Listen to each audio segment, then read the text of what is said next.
Alors, Jean-Pierre Lefebvre, il a réalisé une thèse sur les racines du sport universitaire, origine, jeu universitaire. Voilà. Donc, merci beaucoup. Oui, merci. La thèse, il y a très longtemps. Donc, j'ai accepté cette communication pour deux raisons. C'est que je venais d'écrire un article dans la revue du comité qu'a dirigé Pierre Rostini, puisque je vais vous parler de Pierre Rostini, le comité Pierre de Coubertin sur les Jeux universitaires mondiaux. Donc ça ne me faisait pas beaucoup de travail de plus que de venir ici, et avec plaisir.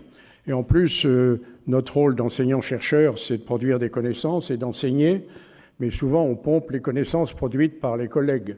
Alors j'ai beaucoup utilisé le bouquin de Jean-Paul Caled, mon éminent collègue qui est là, Les politiques sportives en France, et puis un autre bouquin très intéressant d'un docteur, quelqu'un qui a fait son doctorat avec Paxton, l'Américain, qui a si bien étudié la Seconde Guerre mondiale et ses suites, l'idéologie antitotalitaire en France après la guerre, qui caractérise bien Pierre Rostini, puisque je suis censé vous parler des clubs universitaires et de Pierre Rostini. Ça va ensemble, l'un va avec l'autre.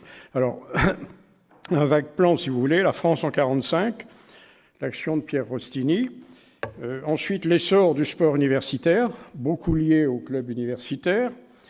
Puis l'UNEF, quelque chose de très important, l'UNEF qui en ce moment ne me paraît pas, enfin je ne suis pas très son évolution, mais enfin au meilleur de sa forme, si on peut dire. Puis ensuite, des conclusions. On parlera des nœuds de ce qui se noue autour du sport universitaire en France et en Europe par rapport à ce qui se passe ailleurs dans les pays anglo-saxons et aux États-Unis. Bref, Pierre Rostini, évidemment, est présent après le départ de De Gaulle, le premier départ de De Gaulle en 1946. L'action politique se refonde autour des partis politiques en présence à ce moment-là, le Parti communiste, le Parti socialiste et le MRP, une sorte de LR actuel, enfin, qui regroupe tous des anciens résistants, des gens des droits de l'homme et puis des libéraux, des catholiques pour le MRP. Bref, Jean Sarail est nommé directeur général de l'éducation physique. Jean Sarail qui s'était déjà illustré avant la guerre. Et puis surtout Gaston Roux. Je vois qu'il y a des étudiants STAPS, ça peut leur servir tout ça, je pense. Gaston Roux, directeur de l'EP du sport et du plein air, lui aussi avait déjà été actif avant la guerre. Il est directeur de cabinet de Léo Lagrange, militaire de carrière et très fidèle à la tradition de Joinville. Alors, on prépare le Congrès national du sport français, soutenu financièrement par le CNR, le Conseil national de la résistance, qui à l'époque est puissant. Rostini en est. Et il s'agit évidemment de relancer les équipements, et on lance déjà l'idée du grand stade. Une petite note, j'y reviendrai tout à l'heure, les grands stades en Amérique, ils existent déjà depuis longtemps. Depuis Theodore Roosevelt, 1905, où avec des fonds privés, on a construit dans les universités des grands stades de 80 000 places, 100 000 places même, aux États-Unis. Bref, on y reviendra. Alors, à ce moment-là, il s'agit, bien sûr, notamment pour Pierre Rostini, de redonner au secteur associatif sa force vitale initiale, ce qui est au cœur d'elle-même, c'est-à-dire la démocratie. Sous Vichy, la tutelle de l'État avait pris en main et nommé les gens, donc l'associativité n'existait plus en tant que telle. Bien, on a un collègue, Jean-Louis Guélescaut, qui a bien montré après que la période 36, Léo Lagrange, puis la période Vichy-Borotra, il y avait des analogies en ce sens qu'il y a une forte volonté politique d'agir pour le sport. Ça, c'est clair. Mais bien sûr, dans la signification, il y a des différences, puisqu'il y a une signification humaine et patriotique du sport pour le Front populaire, et il y a une idée de glorifier la race et la nation pour le régime de Vichy. Donc, dans le sens, il y a des différences. Bien sûr, on voit que patriote ou nationaliste, ce n'est pas la même chose, et humaniste ou raciste, ce n'est pas non plus la même chose. Bon, donc il y a en même temps beaucoup de différences, mais il y a aussi Beaucoup de rapprochements dans l'idée de créer des équipements, de former des cadres, etc. Beaucoup d'analogies. Bien, faut dire aussi qu'à cette époque, on restait, enfin, avant la guerre, avant la déclaration de la guerre, avant 1939, on avait l'idée de certains aspects positifs des mouvements de jeunesse en Italie et même de ce qui se passait vis-à-vis de la jeunesse en Allemagne. Loisel, le directeur de l'ENEP, l'École normale d'éducation physique à Paris, organisait des voyages en Allemagne en 1936-1937 pour montrer combien d'argent il y avait de mis dans la jeunesse, dans les mouvements de jeunesse, etc. Même chose avec l'Italie. Donc, il faut voir qu'on on est avant la guerre, hein, bien sûr. Donc, tout ça dresse le tableau des mentalités, de l'état d'esprit qui règne en 1945. Et Pierre Rostini est très bien décrit justement par Christophe Hersen là, dans l'idéologie antitotalitaire en France. C'est un négociateur né, il fait des reliances, il établit des ponts, il essaie de récupérer les oppositions qui sont irrécupérables a priori. C'est ça, Pierre Rostini. Alors, il est très proche de la revue Esprit, fondée par Emmanuel Mounier, dirigée par Claude Lefort, où il y a beaucoup de gaullistes, des gens de la résistance, bien sûr, des catholiques, de la franc-maçonnerie, de la francophonie. Pierre Rostini est proche de tous ces milieux et aussi très proche de l'Afrique. Une anecdote, quand on est dans son bureau rue du 24 septembre, le coup de téléphone, c'est soit la Corse, soit l'Afrique. Ses amis, ses potes, on dirait, africains, qui l'appellent au sujet de la francophonie. Voilà, j'ai vécu ça, moi, quand j'allais le voir, pour justement initier ma thèse. Alors, il vit, bien sûr, évidemment, les conflits de la gauche de l'époque, qui sont issus des problématiques de la première, deuxième, troisième internationale. On ne va pas rentrer dans les détails, mais ça donne des problèmes très graves dans l'UNEF. Or, l'UNEF est porteuse du sport universitaire. Il faut savoir qu'à l'époque, l'UNEF est porteuse du sport universitaire. C'est au centre de ses préoccupations, on dirait maintenant. Alors, et puis il y a un désir chez Pierre Rostini notamment, il y a un désir de l'UNEF de prendre position à l'international. Et d'ailleurs, elle y parvient assez largement. Elle est très influente pour relancer les Jeux universitaires mondiaux, par exemple. Mais il y a aussi des déchirements. En 1946, à Prague, on prépare les Jeux universitaires de 1947. Et en 1946, à Prague, l'UIE est fortement liée au bloc de l'Est, puisque la politique des blocs va s'installer, et sous influence communiste. Et les UNEF, évidemment, notamment en France, sont tiraillés. Et puis les États-Unis, enfin en 1949, ça va se séparer complètement au congrès du Touquet. Bref, il faut situer donc ce positionnement de Pierre Rostini comme responsable de l'UNEF. Il est vice-président de l'UNEF en 1945. J'y reviendrai tout à l'heure. Alors,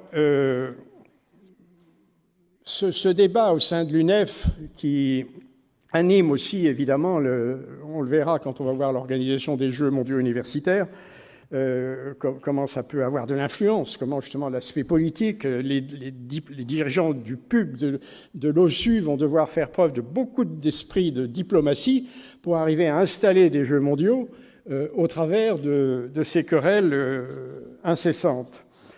Il y a des tentatives en 1953, après la mort de Staline, de renouer. Voilà. Donc, Pierre Rostini va s'attacher à recréer en 1945 les Jeux mondiaux universitaires. Et pour ne pas vous le cacher, ces Jeux mondiaux universitaires sont souvent organisés avec l'aide du PUC. Il faut dire aussi que, presque toujours, Claude Delorme, etc., je vais vous donner des exemples, c'est le PUC qui est influent pour organiser. Il y a beaucoup de personnalités politiques qui sont au PUC, qui font du sport au PUC, par Université Club, qui accèdent à des hauts niveaux. Il ne faut pas oublier que les clubs universitaires ont eu un haut niveau pendant très longtemps. Hein.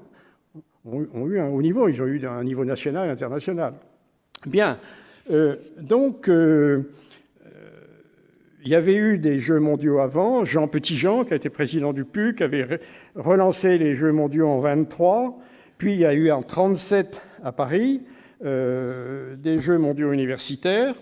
Et en 1937, déjà, on voit comment la diplomatie a été un outil important pour les Français pour faire en sorte qu'en 1937, ils aient lieu. Figurez-vous qu'en 1937, il y a eu la guerre d'Espagne qui vient d'être déclarée. Il y a l'invasion de la Rhénanie par les troupes allemandes en mars 1936. Et dans ce contexte-là, évidemment, les UNEF, les associations étudiantes des pays européens et des pays extérieurs, sont tiraillées par un positionnement politique qu'ils veulent prendre dans telle ou telle direction. Et ça secoue énormément ce monde étudiant qui est en train de s'organiser à l'international et qui place le sport toujours au centre non exclusivement bien sûr, mais le sport est au centre des préoccupations. Sachez qu'en France, en 1938, on crée l'OSU. Pierre Rossini est dans le coup encore avec, j'allais dire, son pote Dreyer, ça vous dit quelque chose, René Dreyer, qui est là, qui va être un des fondateurs de l'OSU. Alors ça, c'est le fonctionnement en France où le secteur associatif, dans un premier temps, occupe un vide de pouvoir. Il n'y a rien, on crée un secteur associatif. Et puis on râle parce qu'on veut de l'argent, etc. Puis à un moment donné, on veut aussi un service public. C'est comme ça que vont se créer successivement les clubs, les AS étudiantes des universités, les SWAPS, etc.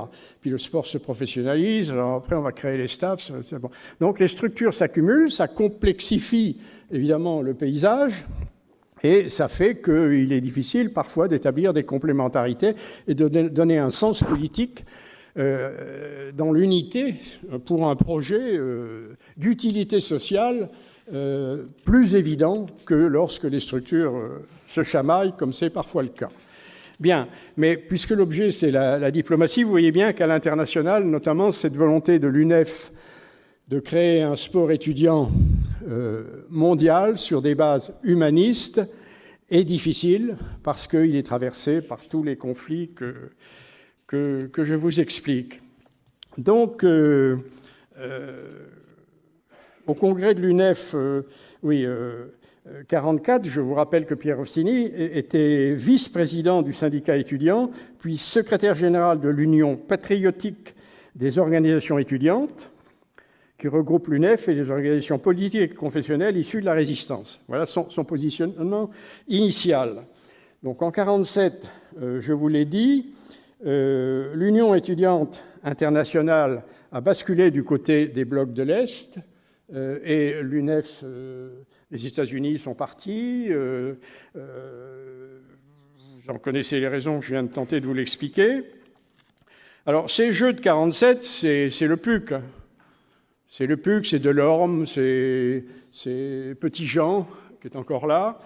On rigole bien, hein. Il y a des scores parfois qui sont genre 13-1 en football, des choses comme ça. Bon, ça fait pas très très sérieux du côté de la presse, mais il y a aussi un 3-2 devant l'Égypte au Parc des Princes en football. Hein. Il y a un peu de tout. La presse, je ne sais pas si le monsieur de la presse de ce matin est là, mais la presse a raison, elle est toujours un peu critique. Hein. Elle pose aussi la question du statut d'universitaire. On commence à en parler. Hein. Les équipements, on en parle beaucoup, on ne fait pas assez de sport en France. Et puis, le statut universitaire, qu'est-ce que c'est que ces étudiants-là? Ça sera surtout vrai, ça, un peu plus tard. Bon, je l'ai dit, en 1949, le Touquet, c'est la scission complète de l'UNEF franco-française, bien, qui coupe avec le monde communiste et dans le cadre du rideau de fer, hein, des blocs, de la politique des blocs qui s'installe pour un moment. Bien, on passe un peu. Rostini est toujours présent, le PUC se développe vers le haut niveau, les équipes de basket d'excellent niveau. Il y a un PUC champion de France avec Antoine, le basketteur, je ne sais pas ceux qui font du basket, Roger Antoine, un international de grande renommée. Et puis il y a toujours ce problème qui est universitaire, qui ne l'est pas. Ça va se sentir en 1957 quand les Jeux s'ouvrent aux pays d'Europe de l'Est. Donc, du coup, sous l'action un peu de la troisième voie, la France est toujours un peu présente sur ce thème de la troisième voie, Ben oui, il y a 2 blocs, mais on va essayer de se rabibocher. Faudrait quand même que les pays communistes viennent à nos Jeux universitaires. Ça serait quand même mieux. Donc, les voilà. Ça, c'est Jacques Flouret, toujours un basketteur très influent. Et puis, Pierre Rostini, Dreyer, toute la bande. Le PUC. Alors, on a des super Jeux en 57 à Paris, hein, avec Stepanov et Germard, des champions olympiques, hein, quand même, de saut en hauteur et de sprint. Germard, un des meilleurs sprinters allemands, un des derniers champions du monde européens, bon, qui sont là au jeu. Hein, bon, sont-ils étudiants? Bref, donc voilà, la Chine est là, les USA, l'URSS, 1600 athlètes quand même aux Jeux universitaires de 57. Hein.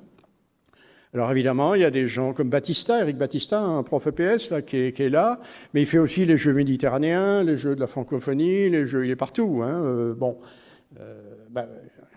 voilà. Ça va poser peu à peu l'idée de l'identité. Hein. Mais Paris, ces Jeux de 57 aussi, c'est Paris, ils ont été financés par l'État. L'État a mis beaucoup d'argent, beaucoup de millions de centimes à l'époque, de francs, de millions de francs à l'époque.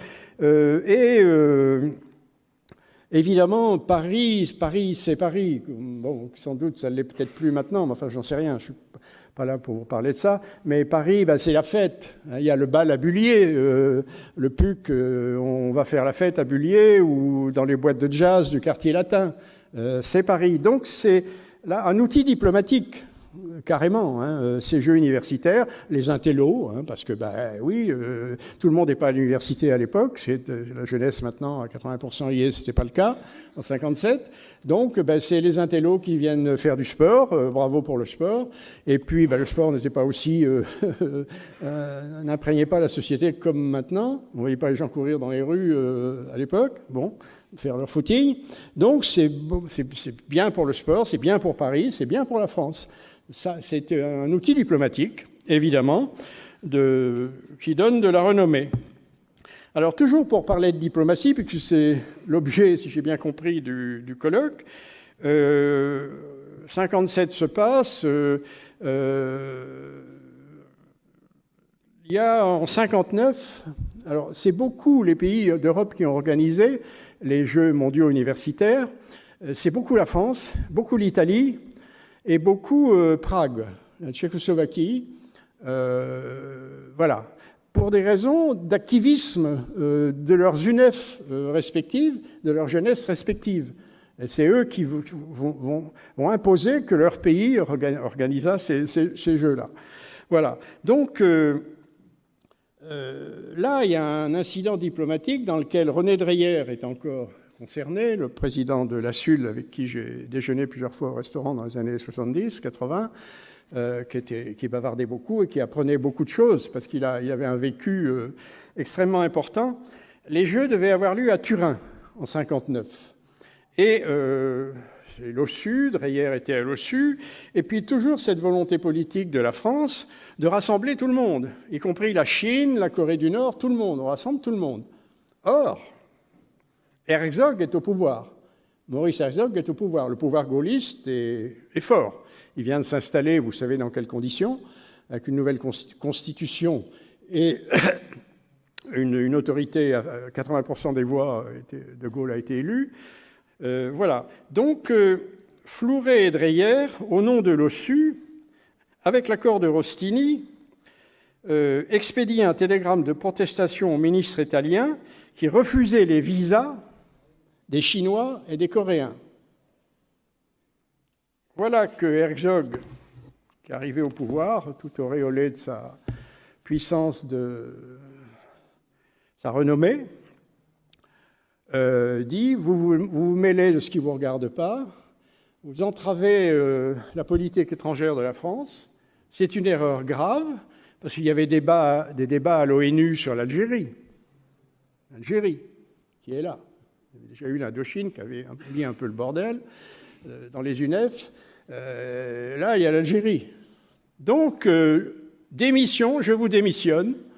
Je démissionne Flouret, qui était une sacrée personnalité, hein, internationale de basket, militant syndical et politique. Je démissionne Flouret. Et Dreyer, Lyon, Herzog, il y avait Olivier Philippe qui était chef de cabinet d'Herzog, le Lyonnais. Donc Dreyer était au moins aussi têtu que... bon, bref, là on a l'exemple d'un incident diplomatique majeur qui va avoir des conséquences importantes dans le sport français, puisque c'est l'OSU qui gère le sport scolaire et universitaire à l'époque. Et voilà que son patron Herzog, qui allait probablement devenir président de la FISU à l'international, tant son rayonnement s'était avéré considérable par son activisme et sa réussite, et ses réussites. Voilà qu'il n'y a plus d'OSU. En gros, Herzog dit « c'est moi le patron, c'est moi qui paye ».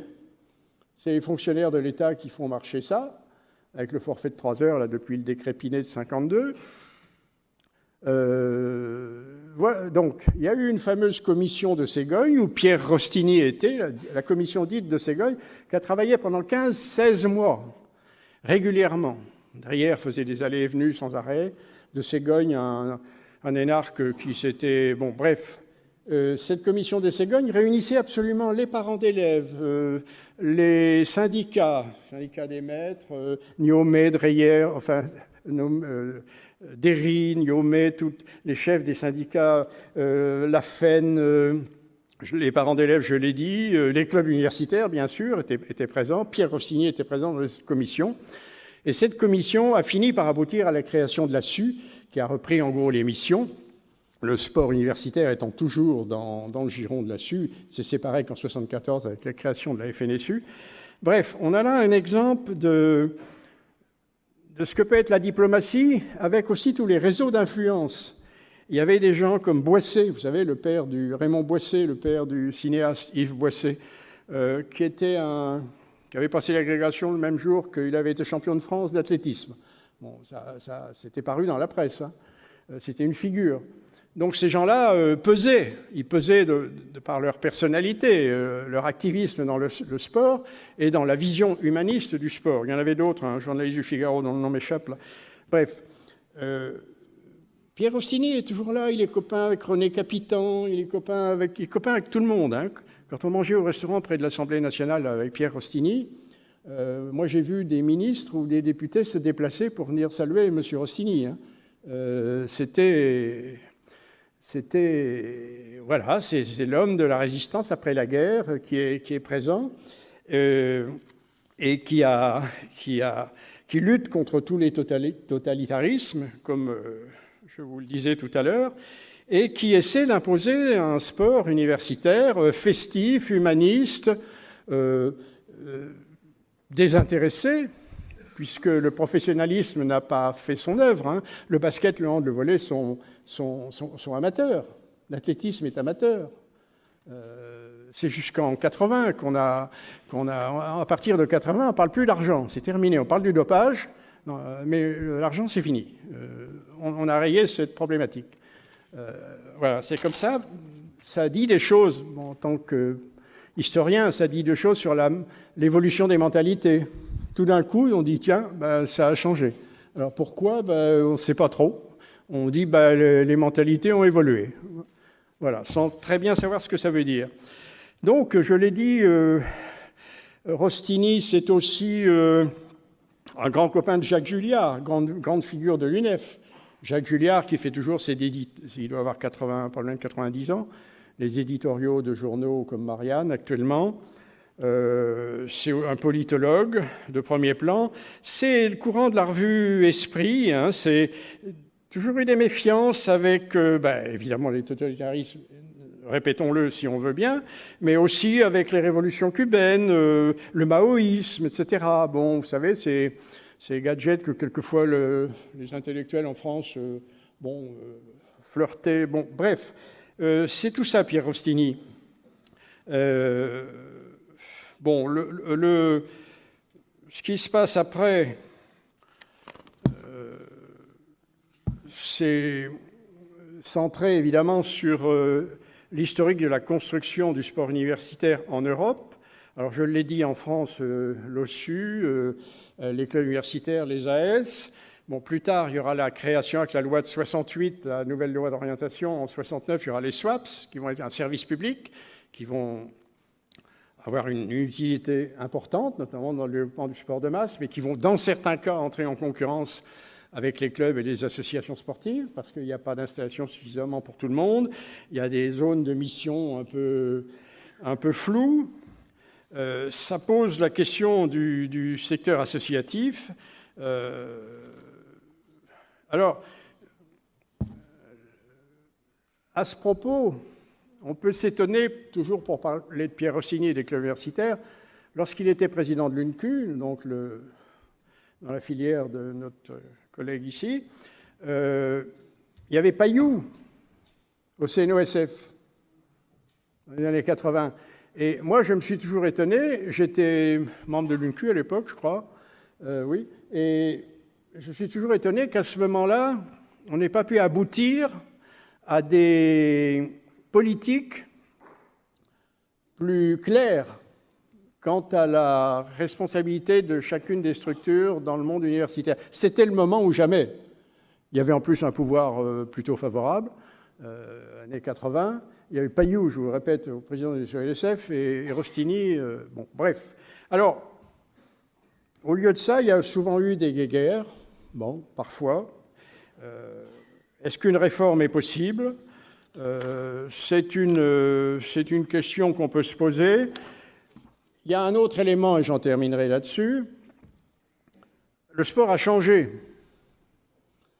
La professionnalisation, la diversification des pratiques, la féminisation, la massification, c'est d'énormes changements. Ça a été très bien décrit par beaucoup d'autres.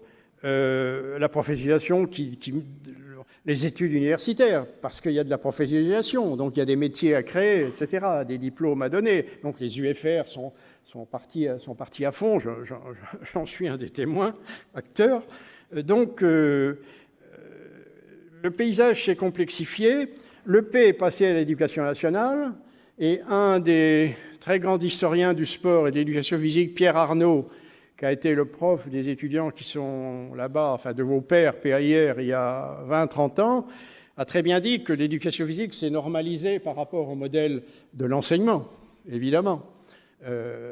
Donc, laissant le sport scolaire à sa logique de sport, lui, le sport scolaire n'est pas l'éducation physique. Qu'est-ce qu'on en a fait? Est-ce que c'est bien, est-ce que c'est mal? Je ne suis pas juge, moi je ne suis pas là pour distribuer les bons points, mais est-ce qu'on a la nature associative du sport scolaire est-elle évidente ou pas? C'est des questions qu'on peut se poser. La FNSU, la FISU, bon, on ne forme pas. On prend les joueurs des clubs pour les mettre dans des équipes. On dit c'est l'équipe universitaire de telle université. Moi, je l'ai fait pendant des années. Je ne les ai pas formés, sauf si on les avait formés au club universitaire, ce qui était le cas dans certains cas. Autrement, il y a plein de questions à se poser, qu'on n'ose parfois pas poser, pour ne pas se faire mal voir ou pour être politiquement correct. Moi, je les pose, j'ai toujours posé. Je trouve qu'on pourrait faire mieux. Bref, je terminerai là-dessus. Merci beaucoup. Merci beaucoup, Monsieur Lefebvre. Alors, est-ce qu'il y a des questions dans la salle, s'il vous plaît?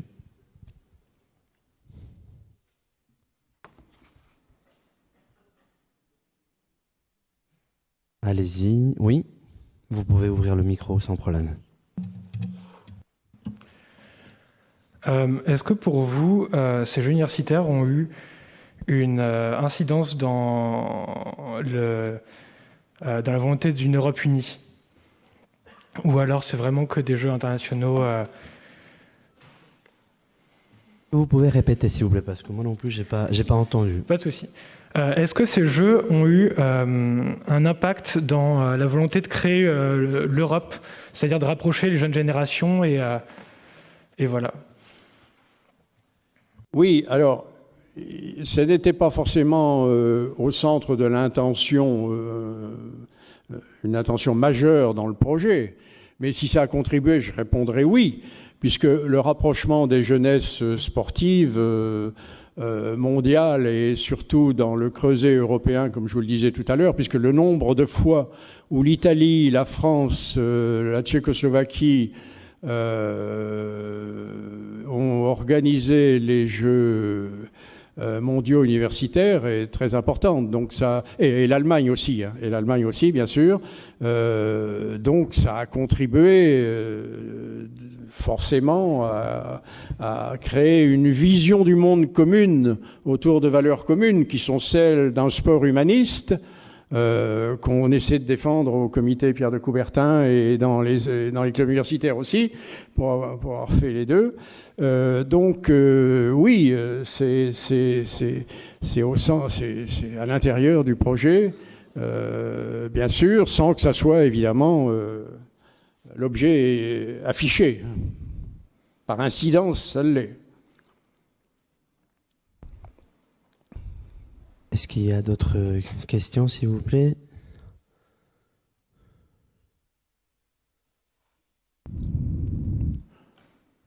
Il y a quelque chose que je peux peut-être ajouter.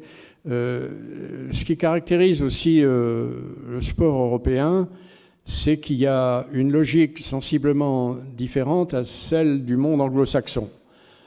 Pour deux raisons, c'est que le sport américain s'est développé très tôt dans les universités, à partir de 1905, lorsque Theodore Roosevelt a pris en main les choses pour dire il y a trop de violence. Il y avait, après la guerre de sécession, il y avait une Amérique très violente. Il y avait un sport professionnel, notamment dans le Massachusetts, le Connecticut, toute la région entre Boston et New York. Un sport professionnel. On dit toujours le sport est né d'abord en Angleterre, les collèges, on lit ça dans les livres, c'est très très bien, mais il est né aussi en même temps professionnel dans les contrées dont je vous parle, hein, le Connecticut notamment, où il y avait on était payé pour traverser des rivières, il y avait des matchs de boxe évidemment avec des paris, il y avait des courses à pied avec des paris et des enjeux financiers, des gros gains. Donc le sport professionnel. Et puis il est voyant tout ça, les politiques autour de Theodore Roosevelt ont créé aux États-Unis un sport universitaire. Et ils l'ont fait financer par les fondations et la défiscalisation pour créer des grands stades. Et ça a donné le sport universitaire américain qui existe toujours, avec ses forces et ses faiblesses. Hein. Je ne suis pas en train de vous dire que c'est 10 fois mieux que ce qu'on a nous, mais c'est sensiblement différent. Le monde universitaire l'est aussi. Alors là-bas, ils donnent des bourses à des jeunes sportifs pour venir faire des études. Donc, dans les Jeux mondiaux, j'ai oublié de vous le dire, ça a pesé aussi, on avait souvent une URSS qui venait exclusivement pour des raisons politiques, avec ses militaires qui étaient des faux amateurs, parce qu'ils étaient souvent militaires et athlètes en même temps. Et puis on avait les athlètes américains qui boudaient un peu ça, sauf si ça pouvait leur faire un entraînement pour les futurs Jeux olympiques. Donc ça subsiste, hein, ces différences, bien que le sport moderne a normalisé, nivelé les particularismes culturels et a modélisé, a eu tendance à modéliser, évidemment, bien sûr, mais il subsiste quand même des différences dans les modes d'organisation entre les pays anglo-saxons et l'Europe. Et la France notamment, qui, elle, est encore souvent la troisième voie. Merci. Alors, Jean-François Houdet... Non? Ah non, c'est bon? D'accord. Bon. Est-ce qu'il y a d'autres questions ou Bon, d'accord. Merci beaucoup. On va s'arrêter ici. On vous propose... Merci beaucoup, Monsieur Lefebvre. On vous propose une petite pause. On peut applaudir, bien évidemment.